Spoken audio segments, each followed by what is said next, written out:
Ma'asyiral muslimin wa jumlatul mu'minin ahibati fillah, masyaallah.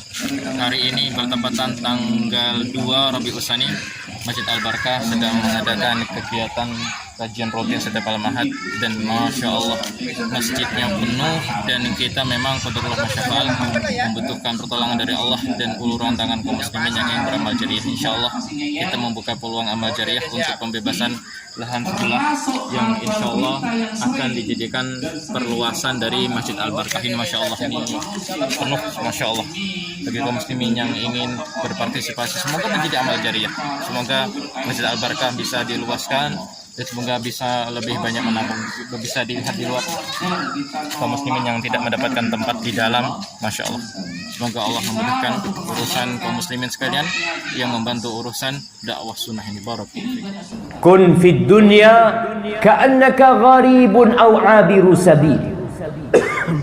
Jadilah engkau di dunia ini seperti orang asing yang sedang melakukan perjalanan. Lalu Nabi mengatakan, au abiru sabil, tapi kau seharusnya jadi orang yang sedang transit, yang sedang akan melanjutkan perjalanan. Kita dalam perjalanan, jamaah. Jangan berhenti di tempat kecuali antum dibolehkan berhenti. Jangan istirahat di tempat seperti orang yang istirahat tahu-tahu di tengah tol dia berhenti, ditabrak dengan mobil-mobil yang lain. Ada tempat istirahat. Bahkan kalau di situ mobilmu mogok, kau harus pinggirkan. Karena tengah-tengah itu bukan tempat berhentinya mobil. Kau harus pinggirkan. Kau harus kasih tanda-tanda kalau kita ini sedang berhenti, ada masalah sama kita.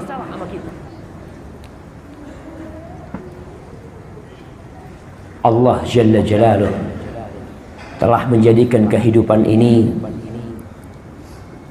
sebagai tempat yang sementara. Kita tidak akan abadi, walaupun kita ingin abadi di muka bumi ini. Kadang-kala kita melihat orang membangun rumah begitu mewah, ditanya kira-kira rumahmu ini kuat berapa tahun? Mungkin 100 tahun gak amruk. Tapi umurmu berapa tahun? Ya itulah. Wallahu a'lam. Aku sekarang sudah umur 60 tahun. Esok atau lusa aku mati. Tapi kenapa kau bangun rumah begitu mewah? Itu manusia. Dia ingin istirahat di sana. Dia ingin menikmati kehidupan ini dengan mengatakan, hidup ini sekali nih, kau harus nikmatin. Ya, silakan kau nikmatin kehidupan itu.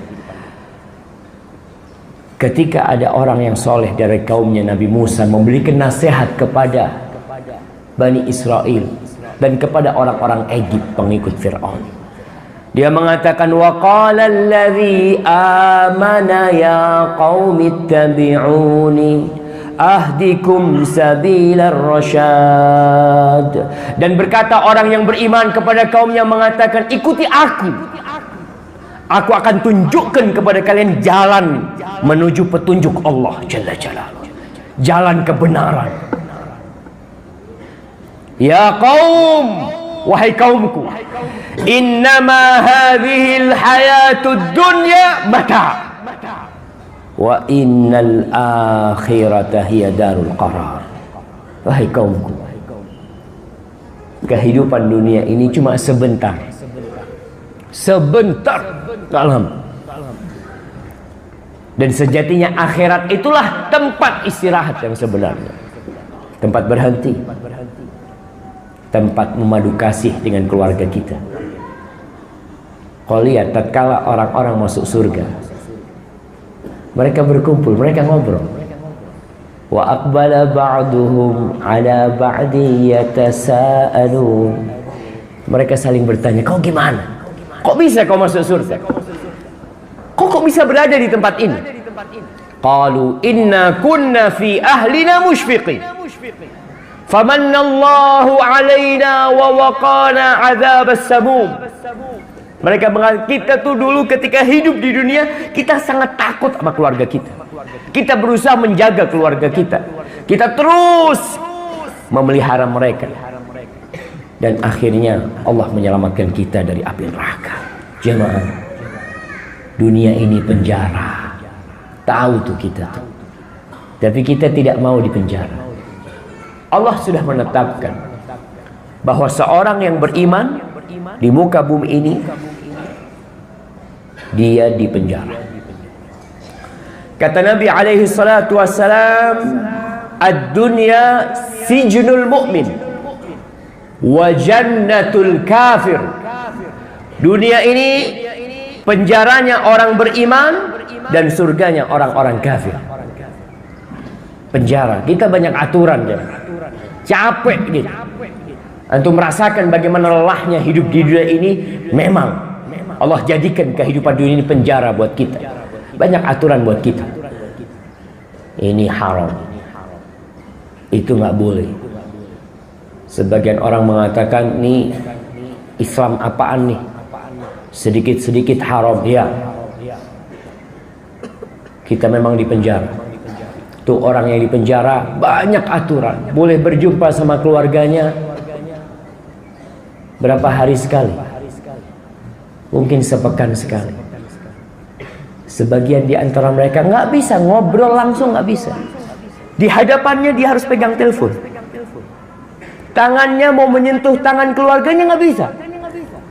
Dia hanya bisa meletakkan tangannya di kaca dan keluarganya meletakkan tangan di kaca. Lalu dia hanya bisa tersenyum. Nah, hadhihi dunya. Dan itu sudah ketentuan pencipta. Allah menentukan zaman. Kita ini di tempat pengasingan. Tempat kita sebenarnya adalah surga Allah Jalla Jalla. Cuma Allah menurunkan Nabi Adam alaihissalam dari surga gara-gara satu dosa. Wa jannatul kafir. Dan dunia ini adalah surga bagi orang-orang kafir. Jamaah rahimakumullah, Ali pernah diminta, Ali bin Abi Thalib radhiyallahu taala anhu diminta oleh seseorang, ya Amirul Mukminin, sif lana dunya. Wahai Amirul Mukminin, tolong kau sifatin buat kami, gimana sih dunia ini? Kayak apa nih dunia? Kau gambarkan supaya kita faham. Kita tidak terkecoh, kita tidak tertipu. Kayak antum kalau ingin tahu, ana mau beli mobil tuh, mobil mereknya ini. Kau tahu nggak dengan mobil itu? Iya, mobil itu kaki-kakinya nggak bagus. Mobil itu ya mungkin bodinya kelihatan bagus, tapi rapuh sebenarnya. Mesinnya masya Allah, tapi nggak akan bertahan lama. Apa kata Ali? Qal wa ma asifu laka min darin man sahha fiha amin. Apa yang aku bisa berikan kriteria tentang sebuah negeri, orang yang sehat di sana merasa aman. Kita tuh kalau lagi sehat kadang-kadang melakukan dosa, melakukan apa, seakan-akan Allah nggak akan kasih itu sama kita azab, merasa aman. Wa man saqama fiha nadim, yang sakit menyesal, ya Allah andai kata aku tidak melakukan ini. Kepingin ke masjid, kepingin umroh, kepingin haji. Wa man iftaqara fiha hazin, barang siapa yang fakir di dunia itu sedih hidupnya, melarat kadangkala perjalanannya. Wa man istaghna fiha futin, yang merasa cukup, yang kaya, dia terfitnah dengan kekayaannya. Halaluha hisab wa haramuha azab. Yang halal yang kau makan, yang halal yang kau dapatkan dengan cara yang halal, kau akan dihisab. Ada hisab nanti. Dan kalau yang kau dapatkan yang haram, kau akan mendapatkan azab. Ini dunia, kata Ali bin Abi Thalib rahmatullah alaih. Lalu bagaimana sikap kita menghadapi dunia ini? Ibnul Jauzi pernah ditanya, hal yasughuli an alhu wa uraffih an nafsi bi syai'in minal mubahat. Boleh nggak aku ini ya refreshing lah, santai, menyenangkan diriku dengan hal-hal yang mubah-mubah sebenarnya. Dengan hal-hal yang mubah-mubah. Banyak hal mubah jamaah. Ini orang tanya, gimana aku boleh nggak refreshing dengan hal-hal yang mubah-mubah? Apa kata Ibnul Jauzi? Inda nafsika minal mawajibat ma yushghiluha. Kau tuh punya kewajiban-kewajiban yang seharusnya menyibukkan dirimu. Banyak yang wajib. Kadang-kala kita merasa waktu kita kosong. Kata Allah, fa idza faraghta fansab. Ketika kau kosong, isi kekosongan itu. Wa ila rabbika farghab. Kau tuh menuju Allah, cari jalan. Tumbuhkan kecintaan kepada pencipta. Lihat tuh. Perintah-perintah Allah yang belum kita lakukan. Dan sejatinya kita disuruh menyembah Allah hatta ya'tiyakal yaqin. Sampai kematian itu tiba. Jamaah, dunia ini bukan tempat istirahat. Maka kadangkala orang berhenti itu di tempat tidak berhenti. Akhirnya ketika orang-orang pada berhenti, dia susah. Dulu tuh orang tua ngasih nasihat. Nah, iya, Anda punya kakek kasih nasihat sama abaan. Dia ngomong, nak, kalau kau mau capek sekarang, nak. Ketika kau muda sekarang kau lelah. Jangan sampai ketika kau tua kau harus bersusah payah. Kau udah gak mampu nanti ketika tua. Punggungmu udah lemah. Lututmu udah tidak mampu kadangkala mengangkat tubuhmu lagi. Kalau kau harus capek sekarang. Dan kita kalau mau lelah sekarang kita lelah. Ibnul Qayyim rahmatullah alaihi mengatakan waqad ajma'a uqala'u kulli ummah. Telah bersepakat semua orang-orang berakal dari semua umat. Kita tidak bicara umat Nabi Muhammad saja sallallahu alaihi wasallam. Semua orang yang berakal telah bersepakat.